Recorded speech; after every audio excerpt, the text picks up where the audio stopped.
The issue is what today UAE and Emirates are doing with Nigeria.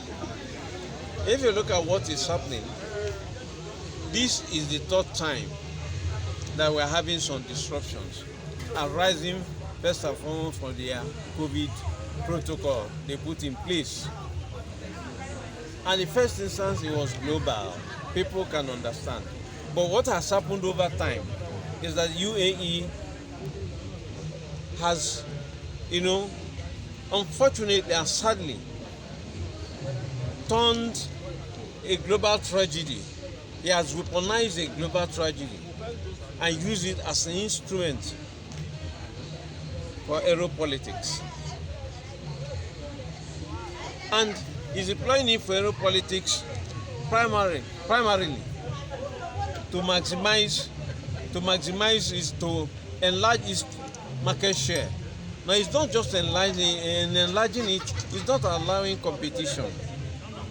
It's trying to crowd out every other person. Nigeria is a major market for the Emirates. Lagos, Dubai is a major route. I know it was not there when we started it. That's in Nigeria ways.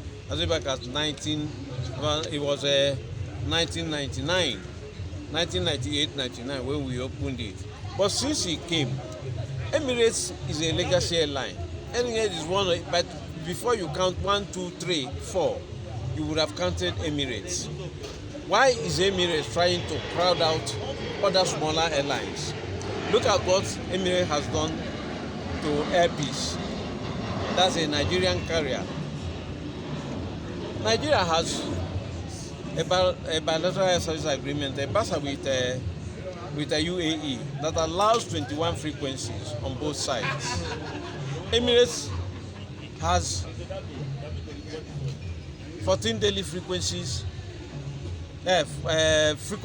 Lagos 2 daily, that is 14 weekly frequencies, while it has again 7 weekly frequencies Abuja, making 21. It's flying to our 2 major airports, Lagos and Abuja. But a Nigerian operator, Air Peace, applied to operate. They can only grant it access to Sharjah, not to Dubai, which is first and foremost is undermining the BASA. And the BASA was signed not only by the Ministry of Aviation, it was signed by the President. And that document, that BASA document, is deposited with ICAO and IATA. So it's a document that is in existence, an extant document that should be respected. But what Emirates is doing, after having weaponized this global tragedy of COVID and using it the way it's using it to undermine the bilateral service agreement, as it were to repudiate it on grounds with one reason or the other. It has moved from the first to the second. Nigerians must take the antigen rapid test. Yes, antigen test. Now it is not that now. They have written, they wrote Air Peace that sorry, they can only give Air Peace 1 slot. Air Peace will apply only for 3 slots out of 21. And they could only give him 1 slot, giving him time, and not in Dubai, not the flagship airport, but in Sharjah. So this is what the UAE government is doing. And then for the first time, Nigeria is giving appropriate response. What Nigeria has done is a standard thing that should be done. Principle of absolute reciprocity. Is reciprocity absolute? And that is what happens in airline operation, in the international, in the industry, in relationship between nations. So people who don't know, who are criticizing Nigeria is doing this, Nigeria is doing that, Nigeria should be applauded. And since we have a minister and maybe a president who will not be pushed around. Remember that this thing happened to Arik. When a British airport authority said Arik for it to fly more frequencies into a Heathrow.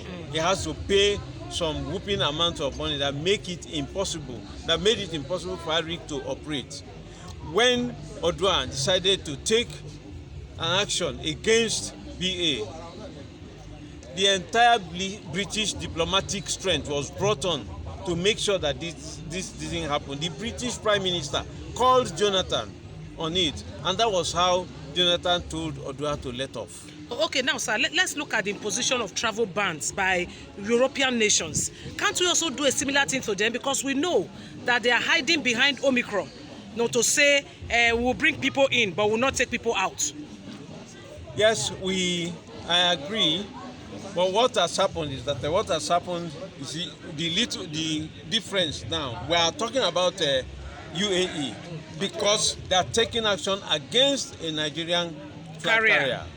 Okay, we don't have flag carriers going to Europe. UK, yeah. Yes, going to UK or going to that. But they are the people maybe on the losing side, but they want to make sure that whatever little they can get, they will get it back. That's why giving a partial ban. You cannot bring in, you can go out or whatever. They want their airlines to continue operating because they know the loss it will mean for the airlines not to operate. They also are aware that some other airlines in Europe can operate and then take the passengers or the market that belongs to British carriers, British Airways and Atlantic. That's why they're being very careful in what they are doing. Now, the decision of the UK, would you say it is commercial or political? I will not say is political. I will not say it's political or commercial. Well, if you say on the political side of it, you can say, let's say it is discriminatory. It is very discriminatory that Africa should be singled out for this kind of farmer. And then Nigeria, which is a major UK partner, should also be put on this line. But what I say to ourselves is that it shows how weak we are as a nation. They know they won't try this under the military. But it's only the military that would have done this. But we are not saying the military should come in. But they know that we are very civil as a democratic state. There are some rabid things we cannot do. Okay. That's why they are doing what they are doing now. Okay, but as regarding this recent development, do you think ICAO has a say in all this? Is there anything they can do to help stop countries from imposing a travel ban on Africa continent as a whole? You see, major agencies, global agencies have said something about it. IATA has said something about it. WHO has said something about it. ICAO will say something about it. But is it not the same United Nations? No. Well, these are agencies. Yeah, under United Nations. Under United Nations. United Nations may or may not talk about it. What they say is it will be on a general term in terms of diplomatic relations and how they should not hurt diplomatic relationship. Yeah. But these countries will stay where they are and do this based on whatever they call their own domestic policies. And it is a pity that we do not have enough airlines that reciprocate their actions, and that's why we are so angry about the despicable thing UAE is doing. We have just only one airline operating. They're asking for 3 slots out of 21. You are not going to grant it, but you have 21 into our country. And so what the ministry has done is what the aviation ministry has done, NCA and the aviation ministry have done, is the right thing to do, and nothing could have been better than that. So let us stay. When they come to their senses that what they are doing is not what it should be, then we will pull back. So is reciprocity absolute, and that's the principle we should adopt, and that is what we have adopted. We should applaud at least our country, because in the past it couldn't happen because of the pressure brought on the presidency. But this time, that pressure will not be there. Thank you, sir. Thank you.